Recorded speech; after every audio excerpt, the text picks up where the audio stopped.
నమస్కారం, ETV news కి స్వాగతం. ముందుగా ముఖ్యాంశాలు. నగదు లభ్యత పెంచేందుకు కేంద్రం ఆర్బీఐ చర్యలు. పీఓఎస్ యంత్రాల ద్వారా తీసుకునే మొత్తం 2000కు పెంపు. లావాదేవీలపై రుసుము రద్దు. నేడు సొంత ఖాతాదారులకే నగదు మార్పిడి చేయనున్న బ్యాంకులు. వృద్ధులకు మినహాయింపు. ద్రవ్య లభ్యతపై చర్యలను సమర్థించుకున్న జైట్లీ. పెద్ద నోట్ల రద్దు ప్రయోజనాలపై నేడు రేపు ఎన్డీఏ విస్తృత ప్రచారం. ప్రజలకు స్పష్టంగా వివరించాలని ఎంపీలకు ప్రధాని మోదీ దిశానిర్దేశం. ప్రధానితో నేడు కేసీఆర్ సమావేశం. నోట్ల రద్దు పరిణామాలపై చర్చ. తెలంగాణకు కలిగే నష్టాన్ని భర్తీ చేసే అంశాలపై నివేదిక సమర్పించే అవకాశం. రాయలసీమను రతనాల సీమగా మారుస్తామని చంద్రబాబు పునరుద్ఘాటన. ప్రతి ఎకరాకు సాగునీరు ఇస్తామని పులివెందుల చీనీ రైతులకు భరోసా. కర్నూలు జిల్లాలో ర్యాగింగ్ కు బలైన విద్యార్థిని కేసు దర్యాప్తు ముమ్మరం. 6 సీనియర్లపై కేసు నమోదు. ప్రత్యేక బృందంతో విచారణ. అమెరికాలో మంత్రివర్గ కూర్పుపై ట్రంప్ ముమ్మర కసరత్తు. జాతీయ భద్రతా సలహాదారు, నిఘా సంస్థ అధిపతుల పేర్లు ఖరారు.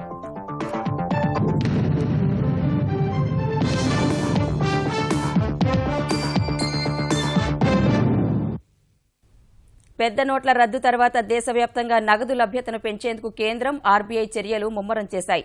పట్టణ ప్రాంతాల్లో పీఓఎస్ యంత్రాల ద్వారా నగదు తీసుకునే పరిమితిని రోజుకు 2000 రూపాయలకు పెంచిన రిజర్వ్ బ్యాంక్ లావాదేవీల రుసుమును ఎత్తివేసింది. అటు తమ శాఖల్లో ఖాతాలున్నవారు, వృద్ధులకు మాత్రమే ఇవాళ 2000 రూపాయల వరకు నోట్ల మార్పిడికి అవకాశం ఇవ్వాలని బ్యాంకులు నిర్ణయించాయి. పెద్ద నోట్ల రద్దు అనంతరం కేంద్రం చేపట్టిన చర్యలు సంతృప్తికరంగానే ఉన్నాయని ఆర్థిక మంత్రి జైట్లీ సమర్థించుకున్నారు.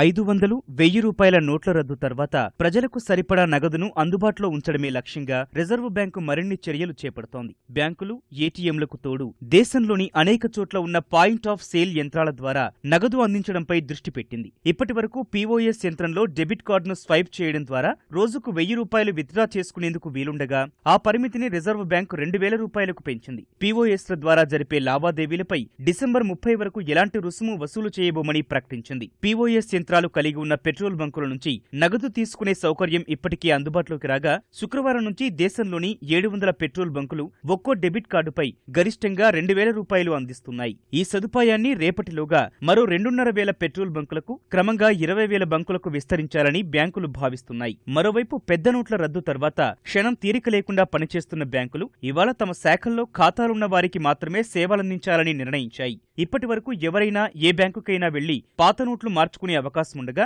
ఈ ఒక్కరోజు మాత్రం అందుకు మినహాయింపునివ్వాలని భారతీయ బ్యాంకుల సంఘం ఐబీఏ తీర్మానించింది. ఆ శాఖ ఖాతాదారులకే నోట్లు మార్చిస్తామన్న ఐబీఏ వృద్ధులకు మాత్రం ఎక్కడైనా నోట్లు మార్పిడి చేసుకునే వెసులుబాటిస్తున్నట్లు స్పష్టం చేసింది. సోమవారం నుంచి ఎవరైనా ఎక్కడైనా నోట్లు మార్చుకునే సదుపాయం తిరిగి కొనసాగుతుందని భారతీయ బ్యాంకుల సంఘం తెలిపింది. అటు పెద్ద నోట్ల రద్దుపై వస్తున్న విమర్శల్ని కేంద్ర ఆర్థిక మంత్రి అరుణ్ జైట్లీ తోసిపుచ్చారు. చెలామణిలో ఉన్న నోట్లలో 86% మార్చడంలో కొన్ని ఇబ్బందులు సహజమేనన్న ఆయన ఈ నిర్ణయంతో భవిష్యత్తులో తిరుగులేని ఫలితాలుంటాయని చెప్పారు.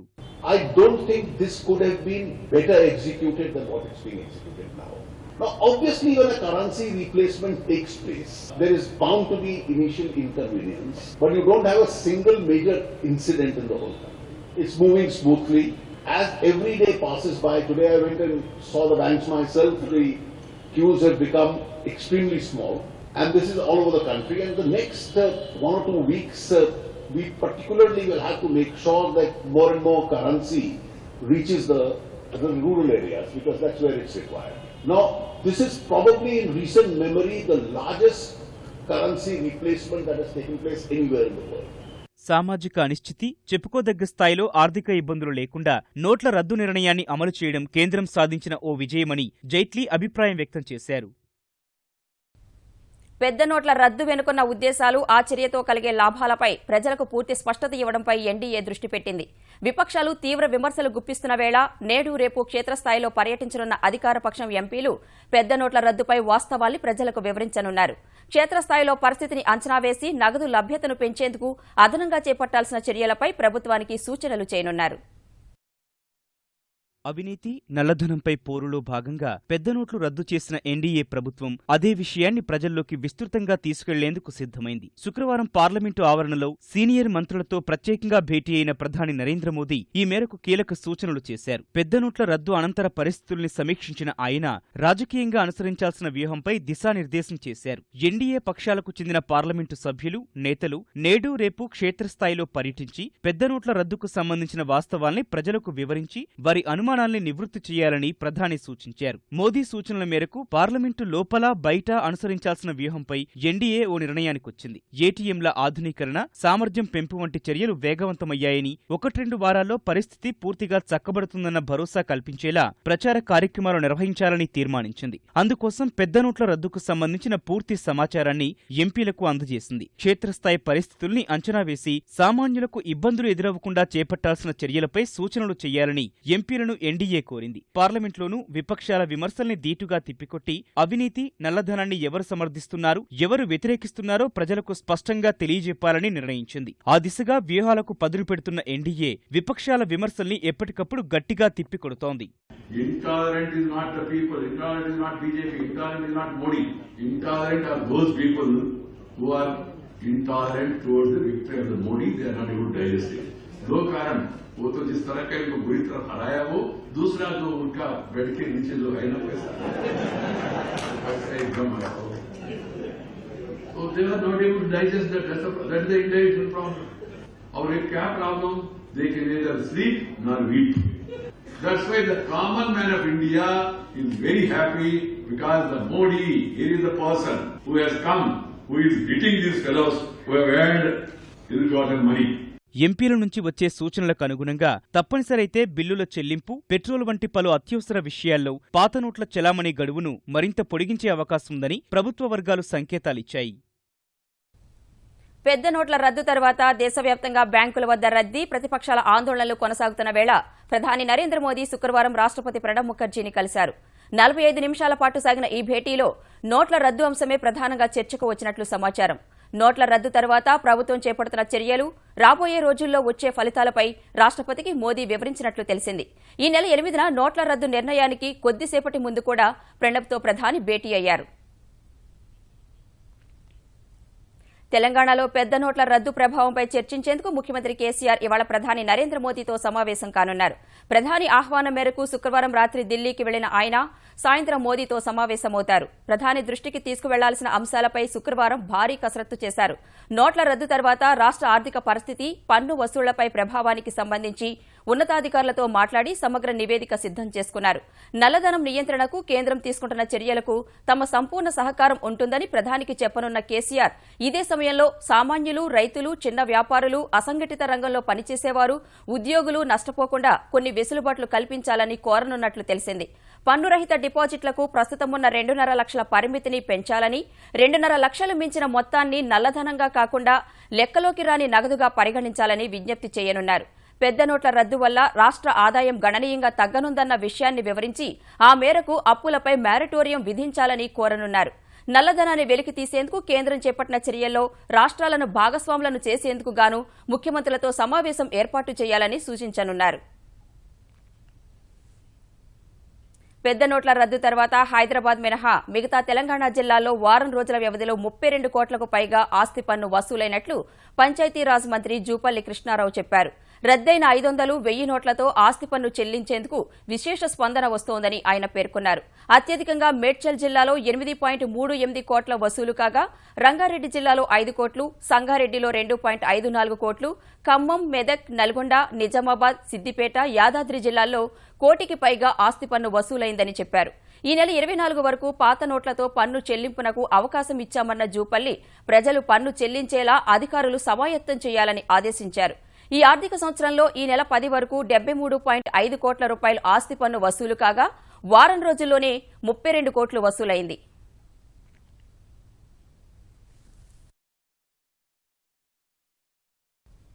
హైదరాబాద్ బాహ్యవలయ రహదారిపై టోల్ పన్ను వసూళ్లు నిలిపివేయాలని తెలంగాణ పురపాలక శాఖ మంత్రి కేటీఆర్ హెచ్ఎండీఏ అధికారులకు సూచించారు. నోట్ల రద్దు తరువాత పన్ను చెల్లింపుల్లో వాహనదారుల ఇబ్బందులను దృష్టిలో పెట్టుకుని జాతీయ రహదారులపై టోల్ వసూళ్లను కేంద్రం ఈ నెల 24 వరకు నిలిపివేయగా బాహ్యవలయ రహదారిపై మాత్రం హెచ్ఎండీఏ అధికారులు వసూలు చేస్తున్నారు. వాహనదారుల ఇబ్బందులను దృష్టిలో పెట్టుకుని ఈ నెల 24 వరకు వసూళ్లు నిలిపివేయాలని మంత్రి కేటీఆర్ హెచ్ఎండీఏ అధికారులను ఆదేశించారు. ఫలితంగా వాహనదారులకు ఊరట లభించింది. రాయలసీమను రతనాల సీమగా మార్చే సంకల్పంతో తెలుగుదేశం ప్రభుత్వం పనిచేస్తున్నట్లు ముఖ్యమంత్రి చంద్రబాబు పునరుద్ఘాటించారు. పులివెందులకు సాగునీరు అందించి పంటల్ని కాపాడి తీరుతామని ఆ ప్రాంత రైతులకు భరోసానిచ్చారు. అన్ని ప్రాంతాలను సస్యశ్యామలం చేసేందుకు ప్రభుత్వం చేస్తున్న కృషికి విపక్షం అడుగడుగునా అడ్డు తగులుతోందని చంద్రబాబు మండిపడ్డారు. కడప జిల్లా పులివెందుల ప్రాంత రైతులు విజయవాడలో ముఖ్యమంత్రి చంద్రబాబును కలిసి చీనీ తోటలకు నీరందించి ఆదుకోవాలని కోరారు. సానుకూలంగా స్పందించిన చంద్రబాబు పులివెందుల ప్రాంతంలో ఒక్క చెట్టు కూడా ఎండకుండా చూస్తామని భరోసా ఇచ్చారు. ప్రజల కష్టాలు తీర్చే బాధ్యత తనదన్న ఆయన రైతులు కూడా పనిచేసేవారిని గుర్తుంచుకోవాలని పిలుపునిచ్చారు. కరువు సీమను కాపాడేందుకు చేస్తున్న కృషిని వివరించారు. గండికోట వరకు గాలేరు నగిరి ఎట్టి పరిస్థితిలో ఇన్ ఆల్ మీన్స్ అది పూర్తి చేస్తాం. రాబోయే సంవత్సరం గండికోట కానీ మైలవరం కానీ ఫుల్గా నీళ్లు నింపే బాధ్యత ఈ ప్రభుత్వం తీసుకుంటాం. దాంతో మీకు ఆ బాధ లేదు. పులివెందుల్లో ఏ ఒక్క చెట్టు ఎండిపోకుండా కాపాడడానికి ఏమేమి చర్యలు తీసుకోవాలో అన్ని చర్యలు తీసుకుంటాం. ఎట్టి పరిస్థితుల్లో ఒకవేళ అవసరమైతే ఫైనల్గా ట్యాంకర్లు పెట్టి అయినా సరే పంటలు కాపాడే బాధ్యత ప్రభుత్వం తీసుకుంటాం. పోలవరం ప్రాజెక్టు పూర్తి చేయడానికి పడుతున్న కష్టం, పట్టిసీమ నిర్మాణానికి కారణాలు, ఆ పథకంతో అందుతున్న ఫలాలను చంద్రబాబు గుర్తు చేశారు. ఎవరెన్ని ఆటంకాలు కల్పించినా పట్టిసీమ పూర్తి చేయడం వల్లే ఇప్పుడు సీమకు కృష్ణా జలాలు అందించడం సాధ్యమైందని చెప్పారు. ప్రతిపక్షంలో ఉన్నప్పుడు తాను పులివెందులకొస్తే తలెత్తిన పరిస్థితులను గుర్తు చేసుకున్నారు. పులివెందుల బై ఎలక్షన్లో వస్తే నా మీద దాడి చేశారు, అది కూడా జ్ఞాపకం ఉంటుంది మీకు చాలా మందికి. రాళ్లు కూడా వేశారు, బురద వేశారు. అయితే నేను భయపడలేదు. ఎందుకు నేను గుర్తు చేస్తున్నానంటే ఒక నాయకుడిగా ఉండే వ్యక్తి రాష్ట్రానికి న్యాయం జరుగుతూ ఉంటే అడుగడుగునా అడ్డం పెడితే వాళ్ళతోనే ఫైట్ చేయాలి, మళ్ళా పనులు చేయాలి.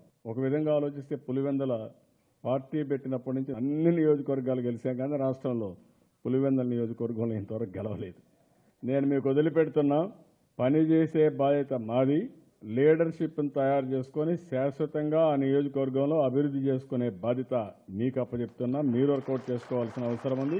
ఈ సమావేశం కారణంగా జమ్మలమడుగు నేతలు ఆదినారాయణరెడ్డి, రామసుబ్బారెడ్డి మరోసారి ఒకే వేదికను పంచుకోవడం సహా రైతుల కష్టాలను సీఎంకు వివరించారు. సాగునీటి సమస్యలపై సానుకూలంగా స్పందించిన ముఖ్యమంత్రికి రైతులు ధన్యవాదాలు తెలిపారు. హంద్రీనీవా నుంచి వచ్చే కాల్వను వెడల్పు చేయాలని కోరారు.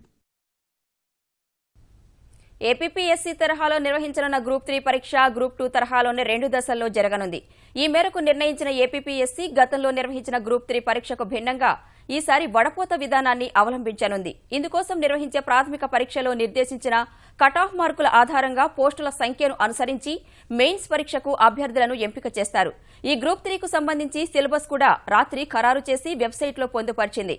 గ్రేడ్ 4 పంచాయతీ కార్యదర్శుల పోస్టుల భర్తీని ఏపీపీఎస్సీ గ్రూప్ 3 ద్వారా భర్తీ చేయనుండగా ఈ ప్రకటన కోసం లక్షల మంది నిరుద్యోగులు ఎదురు చూస్తున్నారు. సుమారు 1000 పంచాయతీ కార్యదర్శుల పోస్టులు భర్తీ చేయాలని ప్రభుత్వం భావిస్తోంది. సిలబస్ ఖరారైనందున అతి త్వరలో ప్రకటన వచ్చే అవకాశం ఉంది. పంచాయతీ కార్యదర్శి పోస్టులకు ఎంపికయ్యే అభ్యర్థులకు రాష్ట్ర విభజన జరిగిన తీరుపై స్పష్టమైన అవగాహన ఉండాలనే ఉద్దేశంతో సిలబస్ను ప్రత్యేకంగా రూపొందించారు. రాష్ట్ర విభజన తీరు, కొత్త రాజధాని, ఉద్యోగుల తరలింపు, స్థానికత, ఆర్థిక ఇబ్బందులు వంటి అంశాలను ప్రధానంగా ప్రశ్నల రూపంలో ఇవ్వనున్నారు. కర్నూలు జిల్లాలో ర్యాగింగ్ భూతానికి బలైన ఇంజనీరింగ్ విద్యార్థిని ఉషారాణి కేసులో 6 సీనియర్ విద్యార్థినులపై పోలీసులు కేసు నమోదు చేసి దర్యాప్తు ముమ్మరం చేశారు.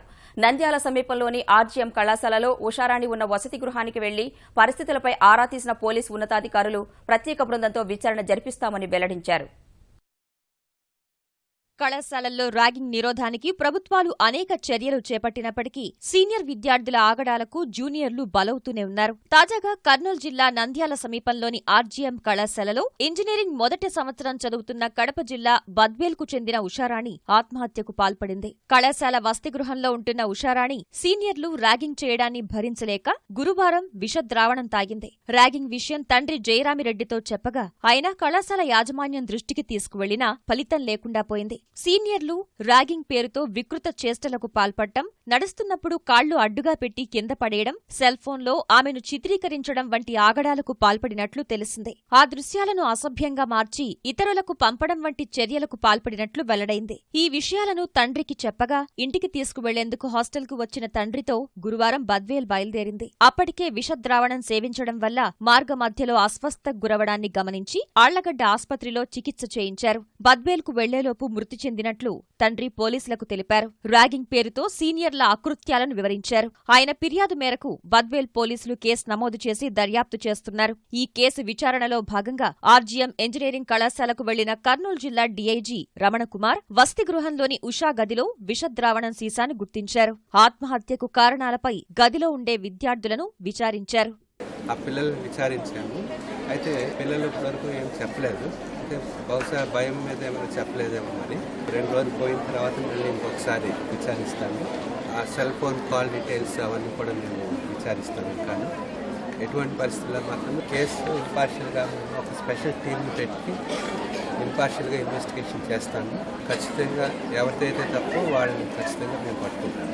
ఉషారాణి ఆత్మహత్య ఉదంతంలో ఓ అధ్యాపకుడి ప్రమేయంపై ఆరోపణలు వినిపించగా అన్ని అంశాలపై పూర్తిస్థాయి విచారణ చేపడతామని డీఐజీ చెప్పారు.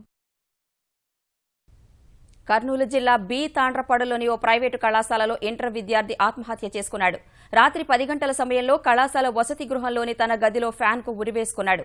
ఇది గమనించిన తోటి విద్యార్థులు ప్రిన్సిపాల్కు సమాచారం అందించగా కర్నూలు ప్రభుత్వ ఆసుపత్రికి తరలించారు. చికిత్స పొందుతూ విద్యార్థి మృతి చెందాడు. మృతుని కాళ్లకు దెబ్బలు ఉండడం పలు అనుమానాలకు తావిస్తోందని విద్యార్థి సంఘాలు తెలిపాయి. హైదరాబాద్ కేంద్రీయ విశ్వవిద్యాలయంలో పరిశోధక విద్యార్థి ఆత్మహత్యాయత్నం చేశాడు. మోజెస్ అబ్రహం అనే విద్యార్థి శుక్రవారం సాయంత్రం 5 గంటల సమయంలో ల్యాబ్లో బ్లేడుతో చేతి నరం కోసుకున్నాడు. వెంటనే విశ్వవిద్యాలయ సిబ్బంది సమీపంలోని ఆసుపత్రికి తరలించారు. ప్రస్తుతం అబ్రహం పరిస్థితి నిలకడగానే ఉందని వైద్యులు తెలిపారు. అధ్యాపకుడి వేధింపుల వల్లే అబ్రహం ఆత్మహత్యాయత్నం చేశాడని తోటి విద్యార్థులు ఆరోపిస్తున్నారు. సహకార బ్యాంకుల్లో రైతుల బకాయిల చెల్లింపునకు పాత నోట్లు అనుమతించాలని కోరుతూ కేంద్రానికి లేఖ రాయనున్నట్లు ముఖ్యమంత్రి చంద్రబాబు తెలిపారు. ఈ అంశాన్ని ఇప్పటికే తెలుగుదేశం ఎంపీలు కేంద్ర ఆర్థిక మంత్రి దృష్టికి తీసుకువెళ్లారని సీఎం తెలిపారు. నోట్ల మార్పిడి విషయంలో అన్నదాతలు ఆందోళన చెందవద్దని సూచించారు. వ్యవసాయ శాఖపై టెలికాన్ఫరెన్స్ నిర్వహించిన ముఖ్యమంత్రి ఆంధ్రప్రదేశ్లో 28% వర్షపాతం తక్కువ నమోదైందని, భూగర్భ జలాల వినియోగంతో సాగు సమస్యను అధిగమించామన్నారు. వ్యవసాయ సమస్యలు అధిగమించడానికి వినూత్నంగా ఆలోచించాలని సూచించారు. రైతులు వ్యవసాయంలో తగ్గిన ఆదాయాలను పాడి, గొర్రెలు, కోళ్ల పెంపకం ద్వారా పెంచుకోవాలని సూచించారు. గత ఏడాది పులివెందులలో నారింజ తోటలను ఎలా కాపాడామో అలా ఉద్యాన తోటలను కాపాడుకోవాలన్నారు. శనగ సాగులో వాతావరణ సమస్యల దృష్ట్యా రెయిన్ గన్స్ ద్వారా వేరుశెనగ సాగును రాయలసీమలో ప్రోత్సహించాలని చంద్రబాబు ఆదేశించారు. సామాన్యులకు సైతం నాణ్యమైన ఆహారాన్ని అతి తక్కువ ధరకే పరిశుభ్రమైన వాతావరణంలో అందించేలా ఎన్టీఆర్ క్యాంటీన్లను అతి త్వరలోనే ఆంధ్రప్రదేశ్ అంతటా ఏర్పాటు చేయాలని ముఖ్యమంత్రి చంద్రబాబు నిర్ణయించారు. ముందుగా నగరాలు, పట్టణాల్లో అందుబాటులోకి తీసుకురావాలని అధికారులను ఆదేశించారు. విజయవాడలోని తన కార్యాలయంలో ఎన్టీఆర్ క్యాంటీన్లపై పౌర సరఫరాల శాఖ అధికారులతో సమీక్షించిన ఆయన తమిళనాడులో నిర్వహిస్తున్న అమ్మ క్యాంటీన్లను పరిశీలించడం సహా దీనిపై ఏర్పాటు చేసిన మంత్రివర్గ ఉపసంఘం అక్షయపాత్ర ఫౌండేషన్తో చర్చించాలని సూచించారు. రాష్ట్రంలోని కొన్ని చౌక ధరల దుకాణాలను రిటైల్ కిరాణా దుకాణాలు, మినీ సూపర్ మార్కెట్లుగా మార్చి నిత్యావసర వస్తువులన్నీ ఒకే చోట లభించడం సహా నాణ్యతలో రాజీ లేకుండా చూడాలని స్పష్టం చేశారు. డ్వాక్రా, మెప్మా ఉత్పత్తుల నుంచి ఎస్సీ, ఎస్టీ, బీసీ కార్పొరేషన్ల సహకారంతో నడిచే సంస్థల ఉత్పత్తుల విక్రయానికి చోటు కల్పించాలని చెప్పారు. కొత్తగా రూపుమారే ఈ దుకాణాలలో అన్ని సరుకుల ధరలు రాష్ట్రమంతటా ఒకేలా ఉండాలన్నారు. విలేజ్ మాల్స్ గా అభివృద్ది చేసే ఈ దుకాణాల కోసం ప్రత్యేకంగా గోదాములు నిర్మించాలన్న చంద్రబాబు సామాన్యుడి ఉత్పత్తులకు ఓ వేదిక కల్పించాలనేదే తన ఆశయమని చెప్పారు. ప్రతి నియోజకవర్గంలో ఏర్పాటు చేయ తలపెట్టిన సెజ్లలో రిటైల్ కిరాణా దుకాణాలకు గోదాములు నిర్మిస్తారు. ఇక నుంచి నియోజకవర్గంలోని అన్ని దుకాణాలకు వివిధ ఉత్పత్తులను తరలిస్తారు. ముఖ్యమంత్రి చంద్రబాబు ఇవాళ తూర్పుగోదావరి జిల్లాలో పర్యటిస్తారు. రాజమహేంద్రవరంలో ఆసుపత్రి భవన నిర్మాణానికి శంకుస్థాపన చేస్తారు. శాటిలైట్ సిటీలో జరిగే జనచైతన్య యాత్ర సహా చెరుకూరి కళ్యాణ మండపంలో జరిగే తేదేపా కార్యకర్తల సమావేశంలో పాల్గొంటారు. మున్సిపల్ స్టేడియంలో నిర్వహించే డ్వాక్రా సదస్సుకు హాజరు కానున్న చంద్రబాబు ఆర్ట్స్ కళాశాల మైదానంలో దళిత నాయకుడు కారం శివాజీ ఆధ్వర్యంలో నిర్వహించే దళిత గిరిజన సదస్సులో పాల్గొంటారు. ముఖ్యమంత్రి పర్యటన ఏర్పాట్లను హోంమంత్రి చినరాజప్ప, ఎమ్మెల్యేలు గోరంట్ల బుచ్చయ్య చౌదరి, పెందుర్తి పెందుర్తి వెంకటేష్, కారెం శివాజీ పర్యవేక్షించారు. పంటల దిగుబడి సాధించడంలో వ్యవసాయ అధికారులు, వ్యవసాయ విస్తరణ అధికారుల పాత్ర ఎంతో కీలకమని తెలంగాణ వ్యవసాయ శాఖ మంత్రి పోచారం శ్రీనివాసరెడ్డి చెప్పారు. సంగారెడ్డి జిల్లా కలెక్టర్ కార్యాలయంలో యాసంగి పంటలపై మరో మంత్రి హరీష్ రావుతో కలిసి అధికారులతో సమీక్ష నిర్వహించిన పోచారం ప్రతి 2,000 హెక్టార్లకు ఓ వ్యవసాయ అధికారిని నియమించేందుకు చర్యలు చేపట్టినట్లు వివరించారు. 2,000 హెక్టార్లకు ఒక ఏఈఓను నియమించాలనే సంకల్పంతో 1000 మంది కొత్త ఏఈఓ పోస్టులు శాంక్షన్ అయినాయి.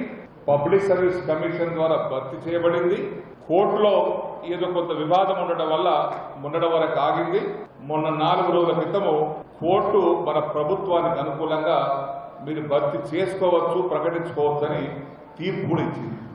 దాంతో మనకి ఇవాళ 2,000 హెక్టార్లకు ఒక ఏఈఓ రాబోతున్నాడు. పెద్ద నోట్ల రద్దు తర్వాత చిల్లర కొరత ఏర్పడిన వేళ తెలంగాణ ప్రభుత్వం కీలక కార్యక్రమానికి శ్రీకారం చుట్టింది. తొలిసారిగా కూకట్పల్లి రైతు బజార్లో నగదు రహిత, కార్డు రహిత సేవల్ని ప్రారంభించింది. రైతు బజార్లో ఏర్పాటు చేసిన ఐడీఎఫ్సీ బ్యాంక్ కౌంటర్లో ఆధార్ కార్డు, వేలిముద్రలు సమర్పించి ఏదైనా బ్యాంకు ఖాతా నుంచి సొమ్ము చెల్లించే వెసులుబాటు కల్పించింది. ఆ మొత్తానికి సరిపడా టోకెన్లు తీసుకుని కూరగాయలు కొనుక్కునే వీలు కల్పించింది. నగదు రహిత, కార్డు రహిత సేవల్ని ప్రారంభించిన తెలంగాణ వ్యవసాయ మార్కెటింగ్ శాఖ మంత్రి హరీష్ రావు ఈ కార్యక్రమం విజయవంతమైతే ఇతర రైతు బజార్లకు విస్తరిస్తామని చెప్పారు. ఎవరైనా వినియోగదారుడు నేరుగా కూకట్పల్లి రైతు బజార్కు వచ్చి తమ ఆధార్ కార్డును చూపించి వేలిముద్రతోని 100 రూపాయలు గాని 200 గాని ఎంత డబ్బైనా సరే తమ బ్యాంకు నుంచి వారు ట్రాన్స్ఫర్ చేసుకుని టోకెన్స్ ఇక్కడ తీసుకునే అవకాశం కల్పించాం. ఆ టోకెన్లతోని రైతుల దగ్గరికి వెళ్లి మరి కూరగాయలు కొనుక్కొని వారు వెళ్లేటువంటి అవకాశం ఉంటుంది. అందువల్ల ఇక్కడ ఒకవేళ క్రెడిట్ కార్డు పెట్టినా, డెబిట్ కార్డు తెచ్చినా, ఆధార్ కార్డు తెచ్చినా సరే మీకు టోకెన్స్ ఇవ్వడం జరుగుతుంది. రైతులు సాయంత్రం ఇంటికి వెళ్లేటప్పుడు ఆ టోకెన్లను తిరిగి ఇక్కడ ఈ బ్యాంక్ కౌంటర్ లో ఇచ్చినట్టయితే ఆ డబ్బు రైతు అకౌంట్ లో క్రెడిట్ చేస్తారు. లేదు రైతులు డబ్బులే కావాలంటే ఆ టోకెన్లన్నీ తీసుకొని తిరిగి సాయంత్రం వెళ్లేటప్పుడు డబ్బులు కూడా ఇచ్చే అవకాశాన్ని కల్పించాం. పాండిచ్చేరి నుంచి తెలంగాణకు సబ్బులను అక్రమంగా తరలిస్తున్న ముఠా గుట్టు రట్టయింది. ఊర్వశీ సబ్బులను పన్ను చెల్లించకుండా తెలంగాణలో ఏడాది కాలంగా కొందరు వ్యాపారులు విక్రయిస్తూ సొమ్ము చేసుకుంటూ వచ్చారు. ఈ కాలంలో దాదాపు 500 లారీలకు పైగా దాదాపు 40 కోట్ల రూపాయల విలువైన సబ్బులను పలు చోట్లకు అక్రమంగా తరలించారు. ఈ విషయాన్ని వాణిజ్య పన్నుల శాఖ అధికారులు గుర్తించారు. వాణిజ్య పన్నుల శాఖ కమిషనర్ ఆదేశాల మేరకు ఎన్ఫోర్స్మెంట్ అదనపు కమిషనర్ రేవతి రోహిణి నేతృత్వంలో ప్రత్యేక బృందాలు అక్రమ రవాణాపై నిఘా పెట్టాయి. నల్గొండ జిల్లా వాడపల్లి వద్ద చెక్పోస్ట్ సమీపంలో 3 లారీల ఊర్వశీ బస్సులను అధికారులు స్వాధీనం చేసుకున్నారు. పాండిచ్చేరి నుంచి తెలంగాణకు వచ్చే సబ్బుల లారీలు ఏపీ సరిహద్దులో తడా చెక్పోస్ట్ ట్రాన్సిట్ పాసులు తీసుకుని గుంటూరు జిల్లా పిడుగురాళ్లలోని కొందుగల్ చెక్పోస్ట్ వద్ద వాటిని అప్పగించి తెలంగాణలోకి ప్రవేశిస్తున్నాయి. తెలంగాణలో దాదాపు 40 మంది డీలర్లు ఈ సబ్బులను వివిధ ప్రాంతాలకు తరలించి దుకాణాలకు చేరవేస్తున్నట్లు అధికారులు తేల్చారు. బ్యాంకులకు 500 కోట్ల రూపాయల కన్నా ఎక్కువ రుణం ఎగ్గొట్టిన వారి పేర్లు బహిర్గతం చేసినంత మాత్రాన ఒరిగేదేమీ ఉండదని సర్వోన్నత న్యాయస్థానం వ్యాఖ్యానించింది. నిరర్ధక ఆస్తులే అసలు సమస్యన్న సుప్రీంకోర్టు ఎన్పీఏలు భారీగా పెరిగిపోవడానికి గల మూల కారణాలపై శోధన జరగాల్సి ఉందని అభిప్రాయపడింది. నిరర్ధక ఆస్తులు ఎందుకు అంతకంతకు పెరిగిపోతున్నాయో గుర్తించి సరైన పరిష్కారాన్ని కనుగొనాలని కేంద్రానికి సూచించింది. రుణ వసూలు విధానాన్ని ప్రక్షాళించేందుకు చేపడుతున్న చర్యలపై 4 వారాల్లోగా ప్రమాణపత్రం సమర్పించాలని సొలిసిటర్ జనరల్ను ఆదేశించింది. మొండి బకాయిల వసూలకు బ్యాంకులు ప్రయత్నాలు కొనసాగిస్తున్నాయని కోర్టుకు నివేదించిన సొలిసిటర్ జనరల్ నిరర్ధక ఆస్తుల వ్యవహారంపై కేంద్రం నియమించిన కమిటీ త్వరలోనే నివేదిక ఇస్తుందని చెప్పారు. మొండి బకాయిదారుల పేర్లను బహిర్గతం చేస్తే సమస్య ఏంటని ఇప్పటివరకు కేంద్రాన్ని, ఆర్బీఐని పదే అడుగుతూ వచ్చిన సుప్రీంకోర్టు అందుకు కాస్త భిన్నంగా చేసిన వ్యాఖ్యలు ప్రాధాన్యం సంతరించుకున్నాయి. అమెరికా అధ్యక్షుడిగా ఎన్నికై మంత్రివర్గ కూర్పుపై ముమ్మర కసరత్తు చేస్తున్న డొనాల్డ్ ట్రంప్ అగ్రరాజ్యానికి సంబంధించిన 3 కీలక పదవుల కేటాయింపుపై ఓ నిర్ణయానికి వచ్చారు. ఎన్నికల ప్రచారంలో రక్షణ సంబంధిత అంశాల్లో సలహాదారుగా వ్యవహరించిన మైకేల్ ఫ్లిన్కు జాతీయ భద్రతా సలహాదారు బాధ్యత అప్పగించనున్నట్లు ట్రంప్ ప్రకటించారు. సైన్యంలో 35 ఏళ్ల అనుభవం ఉన్న ఫ్లిన్ భద్రతపై తన విలువైన సలహాలు ఇస్తారని ట్రంప్ విశ్వాసం వ్యక్తం చేశారు. కాంగ్రెస్ సభ్యుడు మైక్ పోంపియోను శక్తివంతమైన నిఘా సంస్థ సీఐఏకు సారథిగా నియమించనున్నట్లు ట్రంప్ వెల్లడించారు. సెనేటర్ జెఫ్ సెషన్స్ పేరును అమెరికా అటార్నీ జనరల్ గా ప్రతిపాదించనున్నట్లు ట్రంప్ తెలిపారు. ఈ నిర్ణయంపై హర్షం వ్యక్తం చేసిన 3 నేతలు అమెరికాను గొప్పగా, భద్రంగా తీర్చిదిద్దేందుకు తమ వంతు శ్రమిస్తామని చెప్పారు. ఈటీవీ న్యూస్ సమాప్తం. నమస్కారం.